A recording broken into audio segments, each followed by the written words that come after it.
She has a proven passion for justice. She has a proven ability to work with the legislative and the judicial branch.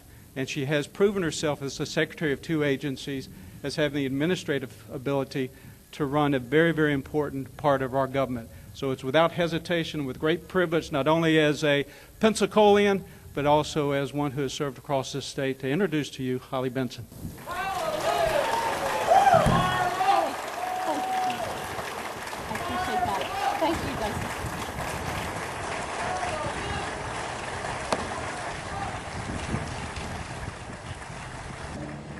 You all know me. Over the past decade, first as a legislator and then as head of 2 different state agencies, I crisscrossed the state again and again.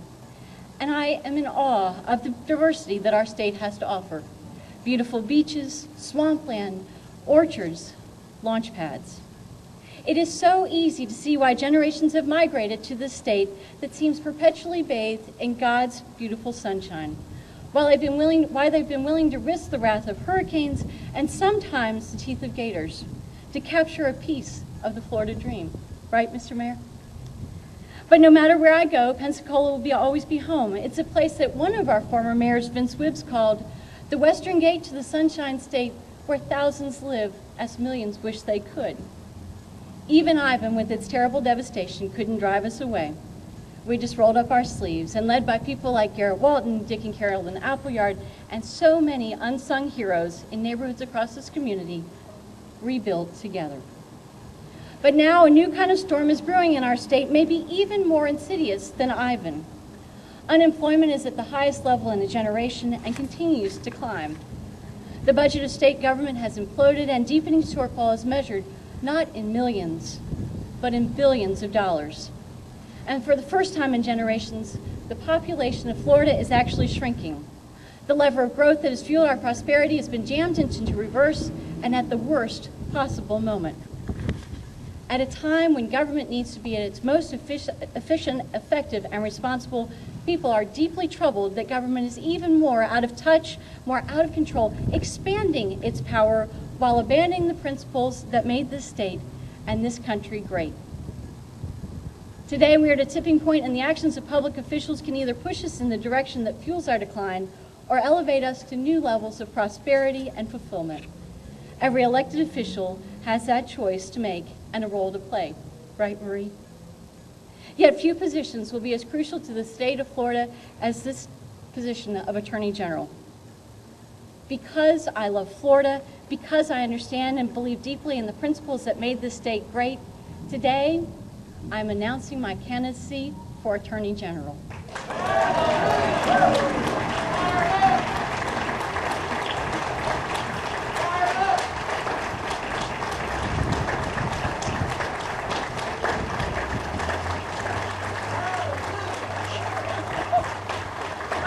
I hope they all react that way, Dr. Spain. I am the candidate who believes in protecting the most vulnerable in our society, and who also believes in allowing businesses to compete and create jobs and financial security without undue government intrusion. I saw Ed Gray back here. Thanks for coming. Look, let me be perfectly clear. The protection of people and the encouragement of business are not mutually exclusive, and both must occur if our state is to reach its potential. Government has an important role to play in protecting our children, our elderly, and those who through no fault of their own have fallen on difficult times. As Attorney General, I will work to enforce the laws already on the books that were intended to protect those who lack the ability to protect themselves. If those laws prove inadequate, I will use my experience as a former legislator to push for new and better laws with real teeth, to close the holes in the safety net that allow the truly needy to slip through. But if you own a business in Florida creating jobs and prosperity for your employees, right, Collier, it's nice to see you, I want you to know that I value your contribution to our state. It is entrepreneurs like Ross Overstreet and my classmate from Washington High School, Mary Moulton, who represent the future of Florida. And we need to allow their creativity to flourish. For too long, some politicians have pointed to the excesses of a small number of companies and used those to demonize every entrepreneur and business owner. And instead of providing a level playing field where the public can freely buy goods and services and determine winners and losers in the marketplace, government imposes its judgment and is now choosing winners and losers and subsidizing them with our tax dollars. That is terribly wrong. And someone in government needs to stand up and say that it is wrong. I intend to be that person. As the former head of Florida's Department of Business and Professional Regulation and Agency for Healthcare Administration, I understand that government has a legitimate role in regulating industry. I've worked with architects like Bennett Schuman, realtors like Nan Harper and John Griffin, engineers like Fred Donovan and Julian Irby, healthcare leaders like Jerry Maygarden and Laura Kaiser. But at times regulation, and even regulators, can go too far, stifling the economy, costing Floridians billions of dollars in the hidden red tape tax, and eliminating jobs at precisely the time when we need more. I want the people of Florida to know that should I be fortunate enough to represent them as Attorney General of this state, I will bring with me a strong bias in favor of more freedom, more individual responsibility, more common sense, and smaller government.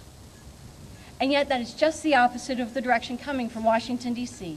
I am former head of ACA, an agency with an $18 billion budget that oversaw all of Medicaid in Florida. I fought the abuses in the system. I saw the ballooning costs caused by Washington mandates, hi Janice, that completely tied my hands. I am gravely concerned by the Obama administration's government move towards taking over health care. It seems to be taking us down the slippery slope towards a huge government takeover of the entire healthcare system. And frankly, I'm alarmed. I have a tough year ahead of me. This will be a hard-fought campaign, but will be a campaign about new ideas as well as time-tested principles. And it will be about the important issues that confront Florida and our future.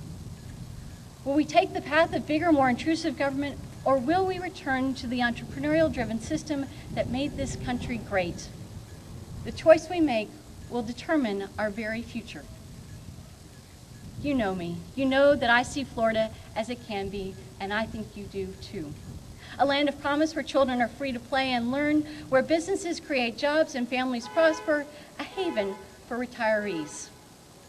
Safe, sound, secure. Thank you so much for being here today. I invite you to join my campaign to become the next Attorney General of this great state of Florida. I ask for your support and your vote. Together we can roll up our sleeves and rebuild the Florida dream. Only brighter, better, more secure. May God bless you, and may God continue to bless the great state of Florida. Thank you.